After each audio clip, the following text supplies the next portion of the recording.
नमस्कार, आप देख रहे हैं सत्य हिंदी। मैं निकिता आपके साथ। एक नजर डालते हैं अब तक की सुर्खियों पर। दिल्ली पुलिस ने ईडी की शिकायत के आधार पर नेशनल हेराल्ड केस में कांग्रेस नेताओं सोनिया गांधी, राहुल गांधी और कई अन्य लोगों के खिलाफ एफआईआर दर्ज की है। यह केस कथित मनी लॉन्ड्रिंग और पद के गलत इस्तेमाल से जुड़ा हुआ है। आधिकारिक सूत्रों के मुताबिक दिल्ली पुलिस की इकोनॉमिक ऑफेंस विंग ने 3 अक्टूबर को गांधी परिवार, Suman Dubey, Sam Pitroda, young Indian company, Dotex merchandise limited, इसके प्रमोटर सुनील भंडारी और एसोसिएटेड जर्नल्स लिमिटेड यानी एजेएल के खिलाफ शिकायत दर्ज की थी।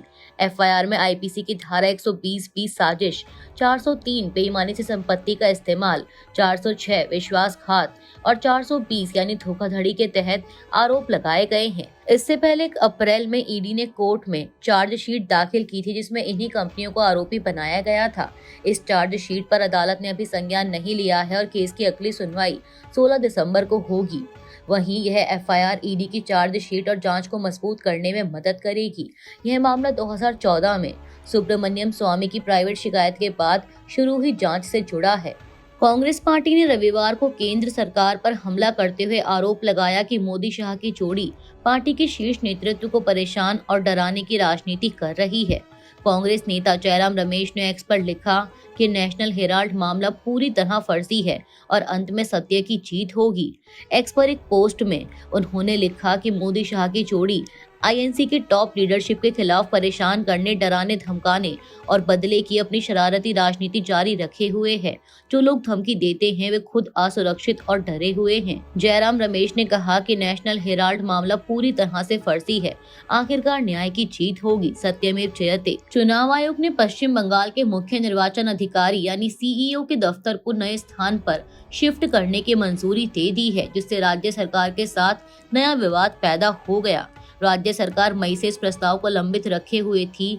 अभी सीईओ का ऑफिस कोलकाता के 21 एनएस रोड स्थित बालमर लॉरी भवन में है, जिसे अब 13 स्ट्रैंड रोड स्थित शिपिंग कॉरपोरेशन ऑफ इंडिया के भवन में ले जाया जाएगा। आयोग का कहना है कि मौजूदा दफ्तर बेहद तंग है और सुरक्षा के लिहाज से भी कमजोर है। आयोग द्वारा भेजे गए पत्र में बताया गया कि नई जगह की दूसरी और तीसरी मंजिल किराए पर ली जाएंगी और आईटी सहित सभी आवश्यक इंफ्रास्ट्रक्चर का खर्च आयोग उठाएगा। हालांकि किराया राज्य सरकार को देना होगा। नई जगह 18,000 वर्ग फुट की है और किराया 85 रुपए प्रति वर्ग फुट के हिसाब से लगभग 15.3 लाख रुपए महीना पड़ेगा, जबकि मौजूदा दफ्तर पर राज्य सरकार को सालाना करीब 1.8 करोड़ रुपए और अतिरिक्त खर्च देना पड़ता था। राज्य सरकार के अधिकारियों का कहना है कि इस फैसले पर उनसे कोई परामर्श नहीं किया गया, इसीलिए यह कदम शीर्ष नेतृत्व को नाराज कर सकता है। राजस्थान शिक्षा विभाग ने 6 दिसंबर को स्कूलों में शौर्य दिवस मनाने का आदेश जारी करने के 12 घंटे बाद ही उसे वापस ले लिया। यह दिन बाबरी मस्जिद विध्वंस की बरसी है, जिसे मंत्री मदन दिलावर के निर्देश पर सभी सरकारी और प्राइवेट स्कूलों में मनाया जाना था। विभाग ने स्कूलों को देशभक्ति, सांस्कृतिक गौरव और राष्ट्रीय एकता पर आधारित कई गतिविधियां कराने के निर्देश दिए थे, जिनमें भाषण, निबंध, पोस्टर, देशभक्ति गीत और सूर्य नमस्कार से शुरू होने वाली विशेष प्रार्थना सभा शामिल थी। रविवार सुबह मंत्री ने आदेश रद्द करते हुए कहा कि 5 और 6 दिसंबर को परीक्षाएं होने के कारण स्कूलों में अन्य गतिविधियां कराना संभव नहीं है। हालांकि उन्होंने शौर्य दिवस मनाने के फैसले का बचाव करते हुए कहा कि राम मंदिर आंदोलन छात्रों में प्रेरणा और देशभक्ति की भावना पैदा करेगा। यह फैसला उस विवाद के एक दिन बाद आया जब मुख्यमंत्री भजनलाल शर्मा के एक्स पोस्ट पर लोगों ने आपत्ति जताई थी।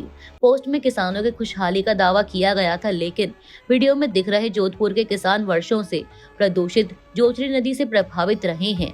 ऑनलाइन आलोचना के बाद पोस्ट हटा दिया गया। पाकिस्तान के उप प्रधानमंत्री और विदेश मंत्री मोहम्मद इसहाक डार ने कहा है कि पाकिस्तान गजा में शांति बहाल करने के लिए प्रस्तावित इंटरनेशनल स्टेबलाइजेशन फोर्स यानी आईएसएफ में शामिल होने को तैयार है। बीबीसी उर्दू के अनुसार उन्होंने साफ किया कि पाकिस्तान अपने सैनिक भेज सकता है, लेकिन हमास को निरस्त करने के किसी भी अभियान का हिस्सा नहीं बनेगा। इस्लामाबाद में एक प्रेस कॉन्फ्रेंस में उन्होंने बताया कि गजा में शांति सेना भेजने की किसी भी योजना को संयुक्त राष्ट्र सुरक्षा परिषद से मंजूरी मिलनी चाहिए, तभी पाकिस्तान इसमें भाग लेगा। उन्होंने यह भी कहा कि दुनिया के कई बड़े देशों की तरह पाकिस्तान भी हमास को निरस्त करने की भूमिका निभाने के पक्ष में नहीं है। इसहाक डार ने कहा कि पाकिस्तान आईएसएफ में योगदान देने को तैयार है, लेकिन पहले उसके नियम, जनादेश और भूमिका को स्पष्ट किया जाना जरूरी है। जब तक ये शर्तें तय नहीं होती, पाकिस्तान अंतिम फैसला नहीं ले सकता।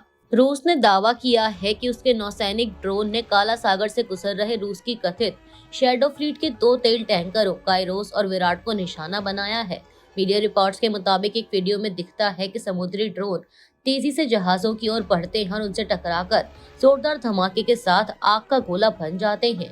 तुर्की अधिकारियों के मुताबिक दोनों टैंकर गामीबिया के झंडे के तहत चल रहे थे और उन पर शुक्रवार को तुर्की तट के पास हमला हुआ। रिपोर्ट के अनुसार टैंकर विराट पर शनिवार को दोबारा हमला किया गया, हालांकि किसी के हताहत होने की जानकारी नहीं है। यह हमला संकेत देता है कि यूक्रेन अब रूस की तेल आमदनी को निशाना बनाकर उसकी युद्ध क्षमता को कमजोर करने की कोशिश कर रहा है। कहा जाता है कि शैडो फ्लीट में सैकड़ों पुराने टैंकर शामिल हैं, जिनकी मालिकाना जानकारी और बीमा अक्सर स्पष्ट नहीं होता, जिन्हें रूस पश्चिमी प्रतिबंधों को दरकिनार करने के लिए उपयोग करता है। रूस के तेल टैंकरों पर हुए हमले के बाद शनिवार सुबह यूक्रेन की राजधानी कीव और आसपास के इलाकों पर रूस ने ड्रोन और मिसाइल हमले किए, जिसमें कम से कम 3 लोगों की मौत हो गई और कई घायल हुए। यह हमला उस समय हुआ जब यूक्रेन का एक उच्च स्तरीय डेलीगेशन युद्ध खत्म करने के लिए अमेरिका जा रहा था। राष्ट्रपति जेलेंस्की ने बताया कि राष्ट्रीय सुरक्षा प्रमुख रुस्तम उमरोव की टीम शांति के लिए जरूरी कदमों पर चर्चा करने अमेरिका गई है। वहीं अगले हफ्ते अमेरिका का एक दल मॉस्को जाकर राष्ट्रपति पुतिन से वार्ता कर सकता है। कीव प्रशासन के अनुसार हमलों में 2 लोग कीव शहर में और एक महिला पहाड़ी इलाके में मारी गई। मेयर ने बताया कि 29 लोग घायल हुए और कई जगहों पर ड्रोन का मलबा घरों पर गिरा, जिससे नुकसान हुआ। पाकिस्तान के पूर्व प्रधानमंत्री इमरान खान की मौत की अफवाहों के बीच उनकी पार्टी पीटीआई के सीनेटर खुर्रम जिशान ने दावा किया है कि इमरान खान अदियाला जेल में जिंदा है, लेकिन उन पर देश छोड़ने का दबाव बनाया जा रहा है। यह बयान तब आया जब इमरान के बेटे कासिम खान और परिवार ने उनके जिंदा होने का सबूत मांगा है। पिछले हफ्ते इमरान की बहन और बेटे ने चिंता जताई थी कि इमरान खान की जेल में मौत हो गई है या उन्हें मार दिया गया है, क्योंकि अदालत के आदेश के बावजूद परिवार को कई हफ्तों से उनसे मिलने नहीं दिया जा रहा। कासिम के मुताबिक इमरान खान 845 दिनों से हिरासत में हैं और पिछले 6 हफ्तों से उन्हें डेथ सेल में आइसोलेशन में रखा गया है, जहां न फोन कॉल की अनुमति है और न ही मुलाकात की। एएनआई से बात करते हुए सीनेटर जिशान ने कहा कि खान ठीक हैं, लेकिन उन्हें अकेले रखकर दबाव बनाया जा रहा है कि वे देश छोड़ दें। उन्होंने यह भी दावा किया कि इमरान खान किसी भी डील के लिए तैयार नहीं होंगे और पाकिस्तान नहीं छोड़ेंगे। नेशनल इन्वेस्टिगेशन एजेंसी यानी एनआईए ने दिल्ली के लाल किले के पास हुए कार ब्लास्ट के मामले में बड़ा कदम उठाते हुए उत्तराखंड के हल्द्वानी के बनभूलपुरा इलाके से 2 लोगों को गिरफ्तार किया है। गिरफ्तार आरोपियों में पिलाली मस्जिद के इमाम मोहम्मद आसिफ और इलेक्ट्रीशियन नजर कमाल शामिल हैं। अधिकारियों के मुताबिक दिल्ली पुलिस को ब्लास्ट के मुख्य आरोपी डॉक्टर उमर नबी से जुड़े एक मोबाइल नंबर की कॉल डिटेल से सुराग मिला था। इसी आधार पर एनआईए ने हल्द्वानी और दिल्ली पुलिस की मदद से शुक्रवार रात को दोनों को पकड़ा और पूछताछ के लिए दिल्ली ले गई। गिरफ्तारी के बाद पूरे बनभूलपुरा इलाके में भारी पुलिस बल तैनात किया गया और मस्जिद तथा इमाम के घर के आसपास सुरक्षा बढ़ाई गई। अधिकारियों ने बताया कि एनआईए और उत्तराखंड पुलिस की एक टीम नैनीताल की एक मस्जिद में भी पूछताछ करने गई। गौरतलब है कि 10 नवंबर को लाल किले के पास एक कार में हाई इंटेंसिटी ब्लास्ट हुआ था, जिसमें 10 से अधिक लोगों की मौत हुई थी और कई लोग घायल हुए थे। जमीयत उलेमा हिंद के अध्यक्ष मौलाना महमूद मदनी ने भोपाल में संगठन की गवर्निंग बॉडी मीटिंग के दौरान सुप्रीम कोर्ट पर सरकार के दबाव में काम करने का गंभीर आरोप लगाया। उन्होंने कहा कि यदि अदालत संविधान को पूरी तरह लागू नहीं कर पाती तो वह सुप्रीम कहलाने की हकदार नहीं है।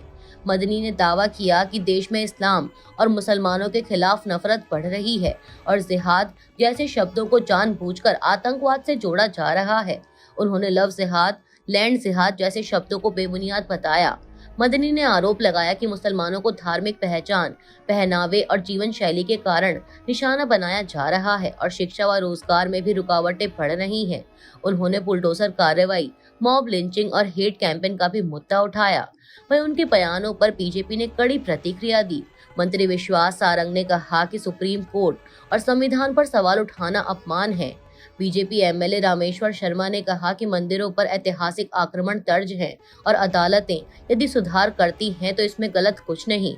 शर्मा ने यह भी कहा कि यदि इस्लाम को बदनाम होने से रोकना है तो मदनी अपने समुदाय को गलत गतिविधियों से दूर रहने की सीख दें। चुनाव आयोग की स्पेशल इंटेंसिव रिवीजन यानी एसआईआर प्रक्रिया को लेकर पहले बिहार में सख्त रुख अपनाने वाली बीजेपी ने अब पश्चिम बंगाल में अपना सुर नरम कर लिया है। बिहार चुनावों से पहले बीजेपी का कहना था कि एसआईआर से घुसपैठी और बांग्लादेश से आए लोगों को हटाया जा सकेगा, जबकि विपक्ष ने आरोप लगाया था कि मुस्लिम वोटरों को टारगेट किया जा रहा है।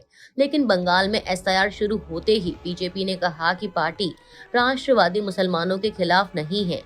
इंडियन एक्सप्रेस की एक रिपोर्ट के मुताबिक बीजेपी नेताओं का मानना है कि बंगाल में मुस्लिम आबादी लगभग 30% है और कई सीटों पर उनका वोट अहम हो सकता है। इसलिए पार्टी अब उन मुसलमानों को जोड़ने की कोशिश कर रही है जो टीएमसी से नाराज हैं। नए राज्य अध्यक्ष समीक भट्टाचार्य और विपक्ष के नेता शुवेंदु अधिकारी भी हिंदू मुस्लिम ध्रुवीकरण पर अपनी भाषा नरम कर रहे हैं। बीजेपी का दावा है कि एसआईआर केवल अवैध घुसपैठियों और रोहिंग्याओं को हटाने के लिए है, न कि भारतीय मुसलमानों के खिलाफ। वहीं सीपीआईएम और टीएमसी ने बीजेपी पर आरोप लगाया है कि वह लोगों को राष्ट्रवादी और गैर राष्ट्रवादी मुसलमान में बांटकर नई विभाजनकारी राजनीति कर रही है। दिल्ली में असेंबली चुनाव के 10 महीने बाद रविवार को एमसीडी के 12 वार्डों में उपचुनाव होने जा रहे हैं। कुल 143 लोकेशन पर लगभग 580 पोलिंग बूथ बनाए गए हैं, जहां सुबह 7:30 बजे से वोटिंग शुरू हुई। चुनाव को सुचारू रूप से कराने के लिए 2300 से अधिक पोल अधिकारी और 2800 सुरक्षा कर्मी तैनात किए गए हैं। साथ ही पैरामिलिट्री की 13 कंपनियां भी मौजूद रहेंगी। इन चुनावों में कुल 51 उम्मीदवार मैदान में हैं, जिनमें 26 महिलाएं शामिल हैं। बीजेपी ने सबसे अधिक 8 महिला उम्मीदवार उतारी हैं, जबकि आम आदमी पार्टी ने 6 और कांग्रेस ने 5 महिलाओं को टिकट दिया है। ये उपचुनाव खास है क्योंकि यह फरवरी की असेंबली हार के बाद आम आदमी पार्टी और बीजेपी का पहला बड़ा मुकाबला है। जिन 12 वार्डों में उपचुनाव हो रहे हैं, उनमें से 9 बीजेपी और 3 आम आदमी पार्टी के पास थे। शालीमार बाग और द्वारका पी जैसे वार्डों पर बीजेपी के लिए विशेष ध्यान है। आम आदमी पार्टी की मुश्किलें बढ़ गई क्योंकि वोटिंग से ठीक एक दिन पहले 2 बार के एमएलए राजेश गुप्ता बीजेपी में शामिल हो गए। पोलिंग स्टेशनों पर वेब कास्टिंग होगी और क्यूआर कोड से वोटर तुरंत अपना फीडबैक दे सकेंगे। हर वार्ड में मॉडल बूथ और महिलाओं द्वारा संचालित पिंक बूथ भी बनाए गए हैं। वहीं नतीजे 3 दिसंबर को घोषित किए जाएंगे। अमेरिका के कैलिफोर्निया में एक बच्चे की जन्मदिन की पार्टी में हुई गोलीबारी में कम से कम 4 लोगों की मौत हो गई और 10 लोग घायल हुए हैं।